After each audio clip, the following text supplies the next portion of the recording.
Mais tout de suite, il est l'heure d'accueillir Romain Arand pour le pourquoi.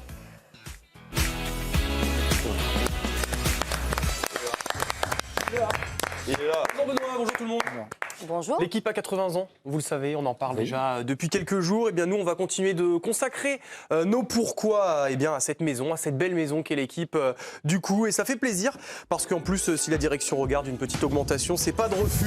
Le sujet arrêtez. du jour, je sais que tout le monde va aimer, c'est les unes du journal L'équipe. Vous en avez forcément en tête. Et on va vous montrer pourquoi elles écrivent la légende du sport. Vous en voyez certaines que vous connaissez déjà, que vous avez peut-être même déjà accrochées au-dessus du lit. En tout cas, on va se régaler avec de très très beaux souvenirs. Ah, on va commencer avec un petit rappel historique parce qu'elles n'ont pas toujours été comme ça. Elles n'ont pas toujours été aussi magnifiques. On ne sait pas d'où elles viennent vraiment, ces unes de l'équipe. Exactement. Bon, déjà, il a fallu attendre 1987 Voilà. pour avoir de la couleur, bien sûr. C'était seulement sur la une à l'époque et pas dans les pages suivantes. La première fois le 29 août 87 avec à l'honneur les championnats du monde d'athlétisme. Et donc avant ça, les premières pages, elles étaient en noir et blanc, mais aussi plus chargées, les explications de la légende de l'équipe, Vincent Duluc. Pendant très longtemps, être à la une de l'équipe, c'était un peu plus compliqué ou un peu plus commun parce qu'il y avait tellement de textes à la une de l'équipe qu'en fait, il n'y avait pas un titre qui désignait vraiment un événement. Depuis le milieu des années 80, il y a parfois un seul mot et une seule photo à la une. Et c'est quelque chose qui a été renforcé encore par l'apparition du tabloïd. Systématiquement, un mot, un événement. C'est ce qui a sanctifié un peu finalement la une de l'équipe. Mais avant, il y avait des fois, je sais pas, pour la victoire d'Alain Mimoun au marathon 1956, il y avait 4 lignes de titre et une petite photo. Donc en fait, il a fait la une, mais c'est le papier qui commençait finalement en première page. Eh oui, du coup, ça a bien changé. Donc, pour en arriver à ce qu'on a aujourd'hui, des unes magnifiques qui sont aussi un accomplissement pour chaque sportif. Regardez, Arthur Girand a retrouvé des stars qui posent avec les unes qui les concernent. On a du Teddy Riner, du Marie-Josée Pérec, du Raphaël Nadal, du Usain Bolt, bien évidemment le roi Bolt, et puis Zinedine Zidane, qui n'en a pas qu'une, lui, pour le coup. Et puis, nous, on a parlé avec d'autres grands athlètes français. Ils ont tous un souvenir précis d'une une qui les concerne. C'est notamment qu'on a été champion du monde 2001. Je pense pas que je sois sur la une. Voilà, c'était le maître du monde, le titre, il me semble. C'est celle du record de l'heure. Vous savez pourquoi en plus? On me l'a offerte, le journal L'équipe me l'a offerte, elle est encadrée chez moi. C'était un grand cadre et c'est une qui est géniale parce que je suis en plein record de l'heure. Ça, c'est marquant. Moi, ça m'est arrivé une ou deux fois. Je me rappelle le lendemain du match gagné à Twickenham en 2005. J'avais fait la une et c'est vrai que c'est assez impressionnant et c'est parfois presque un peu gênant parce que j'étais tout seul sur cette une alors qu'au rugby, comme tout autre sport collectif, on ne gagne pas seul. Et puis là, on a évoqué des athlètes connus, voire très connus, mais c'est aussi une consécration quand ça concerne des sports mineurs, entre guillemets évidemment. Le joueur de badminton Christo Popov a fait la une en décembre dernier, après avoir remporté les World Tour Finals. Eh bien, il nous en parle. Mais en même temps, ça me faisait plus plaisir, comme je disais à beaucoup de proches, qu'on mette du bad en avant. Donc voilà, ça me faisait plus plaisir pour ça, parce qu'on est dans un moment où le bad évidemment augmente, mais ça met plus de visibilité sur le badminton. Et après, que je sois dessus, évidemment, c'est un plus. Mais voilà, j'ai vraiment kiffé qu'on parle de bad à la une de l'équipe. Alors évidemment, il y a les unes iconiques et les unes iconiques, ça reste quand même celle des plus grandes victoires françaises dans les sports les plus populaires. Évidemment, et le foot en numéro 1, bien sûr. Alors on a demandé à la direction du journal de nous fournir le top 5 des journaux les plus vendus de l'histoire. Et bien ça concerne le foot à chaque fois. Celle du sacre à la Coupe du Monde 98 en premier, plus d'1,6 million exemplaires vendus. L'Euro 2000 en deuxième, la Coupe du Monde 2018 en 3, la demi contre la Croatie en 98 en 4 et le quart contre le Brésil en 2006 en 5.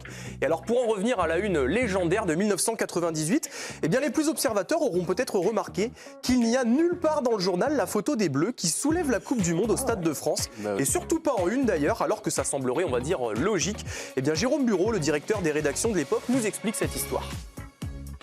Question de la photo, on attendait la photo de la remise de la coupe, mais elle est arrivée trop tard pour qu'on puisse la mettre en une. On s'est dit on va pas changer et avoir deux unes de l'équipe pour un journal aussi iconique. Donc on est resté avec cette première photo qu'on avait reçue. Sur le coup, on n'était pas si content de cette photo. Ce qui est marrant, c'est qu'aujourd'hui, elle est devenue un peu emblématique de cette finale, alors que bon, c'est l'après-but de Zinedine Zidane, voilà.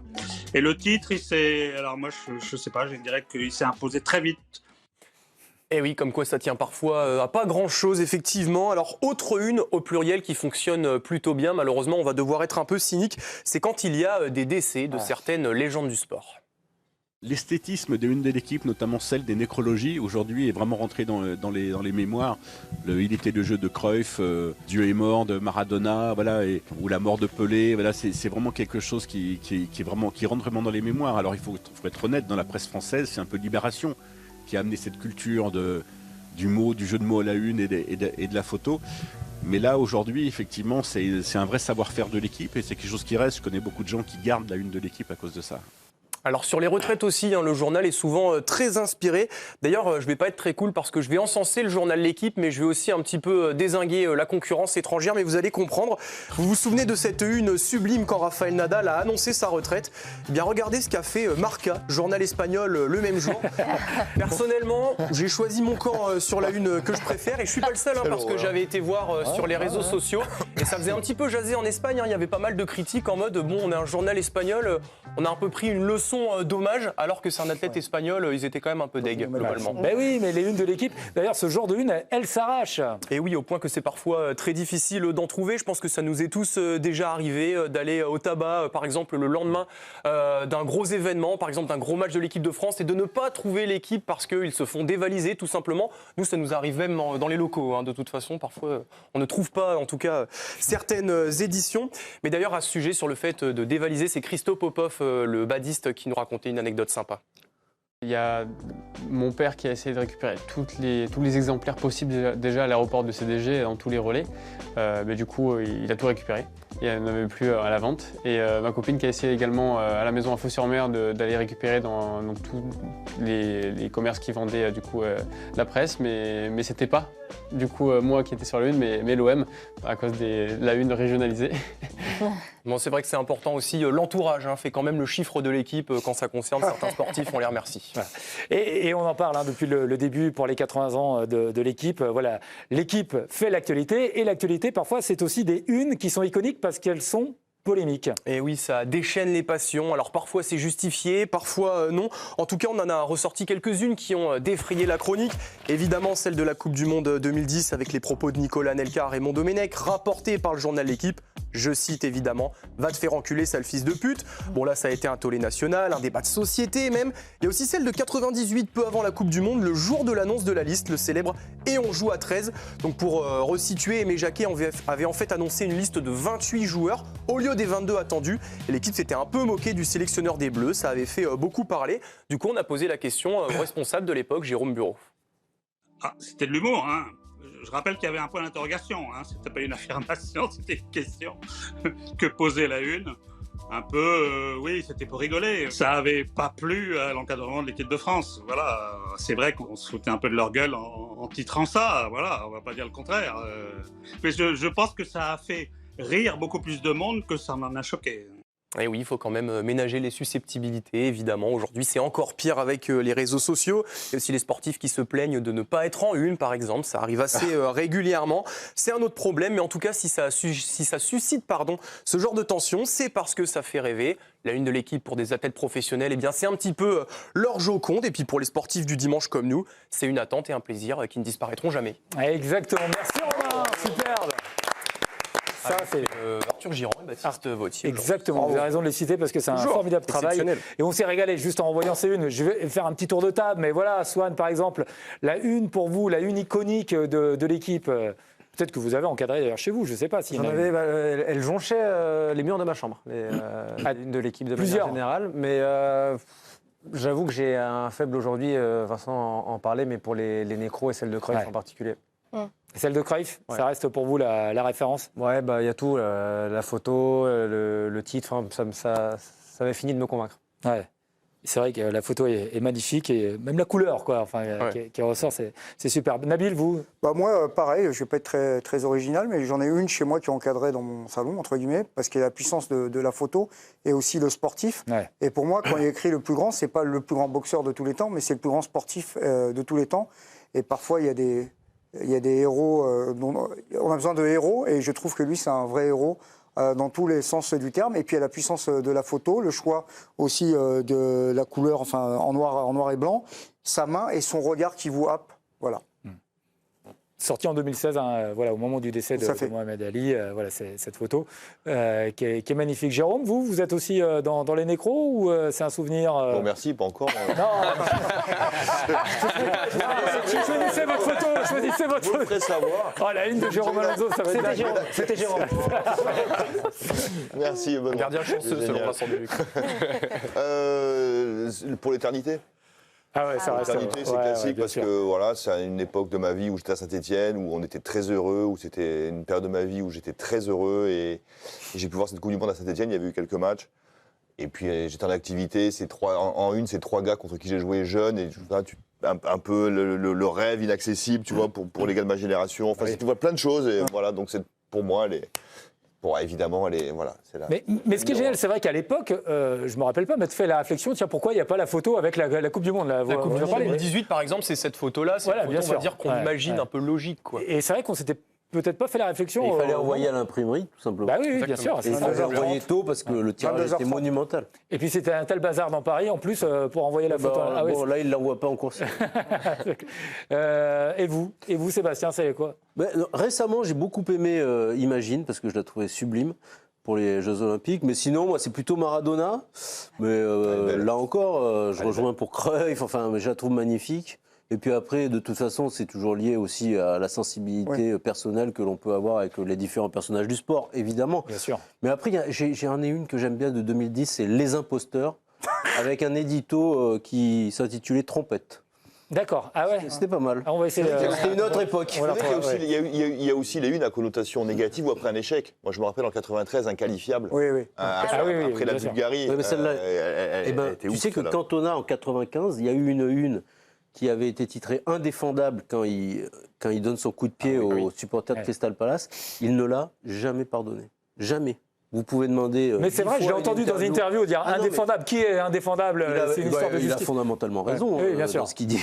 Mais oui, il n'a jamais pardonné. Et même aujourd'hui, quand vous lui demandez une interview, c'est non. Ouais, d'accord. Ah oui, encore à cause de cette une de l'équipe. Très bien. Romain, tiens, vous en avez une ou pas? Bien sûr. Sensibilité monégasque, je suis supporter de l'AS Monaco, donc en 2004, c'est pour ça que je suis pour l'AS Monaco. Eh bien, on va la voir. Tous monégasques, c'était le jour de la finale de Ligue des Champions. En fait, j'aime bien le message tous monégasques, et puis Morientes et Julie qui nous avaient fait rêver. Je pense que le choix des deux joueurs n'est pas anodin, donc évidemment, il y a les nécros, il y a les titres en 98, mais celle-là, je trouve qu'elle pète, et personnelle, bien évidemment. Elle était vieillotte, quand même. Oh. Ça a mal vieilli. Quand vous voyez Cruyff, quand vous voyez la une Maradona, ça. Oui, mais c'est plus moderne au final. Au bout de 15 minutes, on a compris que c'était cuit, mais j'ai. Alicia, il y a un autre sujet aussi qui fait parler dans les unes. C'est les femmes, la représentativité féminine, on va dire, sur les unes. Oui, tout à l'heure, Romain disait il y a certains athlètes qui se plaignent de ne pas être en une. On a eu aussi ce débat avec les femmes, et c'est un point à souligner. Il y a eu des progrès à ce niveau-là, puisqu'il y a de plus en plus de sportives qui sont représentées en une de l'équipe. En 2025, 21 unes étaient consacrées à des sportives, soit 5 fois plus qu'en 2017. Donc il y a du progrès. Alors vous allez me dire, on partait de très très loin, parce qu'en 2017, il y avait seulement 4 unes qui représentaient des athlètes féminines. Mais bon, il faut aussi parler de ces progrès-là. Et moi, je vous en ai sélectionné quelques-unes aussi de l'année dernière, des unes que je trouve assez iconiques et qui mettent en avant des femmes. Le 10 février 2025, c'était Violette d'Orange qui avait fait sensation lors du Vendée Globe. Elle avait fait la une, elle avait créé un immense engouement. Une autre sportive qui avait fait sensation, et c'était d'ailleurs le titre de l'équipe, c'était Louise Boisson et son parcours exceptionnel à Roland-Garros où elle avait atteint les demi-finales. Et puis le 4 août 2025, Pauline Ferrand-Prévot, en une, après avoir remporté le Tour pour sa première participation. Géante titre l'équipe, d'ailleurs très belle une. Alors il y a plein d'autres athlètes féminines qui ont été représentées. Je pense à Lindsey Vonn, à Julia Simon, à Simone Biles, à Eugénie Le Sommer et encore plein d'autres. Mais voilà, il y a eu aussi du progrès à ce niveau-là. Oui, c'est important de le souligner. Sébastien, pour conclure. Déjà, moi je suis favorable à ce qu'on critique l'équipe. On critique suffisamment de monde, donc c'est normal. Et puis ça dit la place qu'occupe ce journal. Mais il y a une grande hypocrisie sur ce sujet. C'est-à-dire que le sport féminin a très peu été représenté à la télévision, notamment, alors qu'on ne leur reproche jamais, et que finalement l'équipe est aussi le reflet de ce qui touche le public. Et quand le public ne le voit pas, ça ne peut pas toucher les gens. Et ça a évolué favorablement.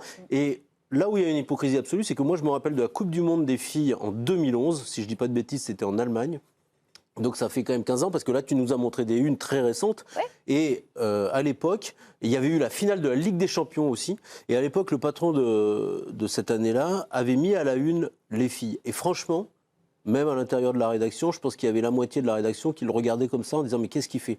Et donc à ce niveau-là, et moi j'y suis pour rien, donc j'en tire aucune gloire. Précurseur. Il y a eu un journal qui a été précurseur à ce moment-là. Eh ben voilà, c'était important de le souligner. Merci beaucoup, Romain. Merci à tous. Voilà, c'est génial. Et vivement que Jérôme fasse la une, on attend avec un. Pas en écro. Pas en écro. Pas votre nécro, j'ai dit, arrêtez. On va avoir quelques-unes. Voilà. Vous devez encadrer. On lui fera une, mais c'est pas sûr qu'elle paraisse.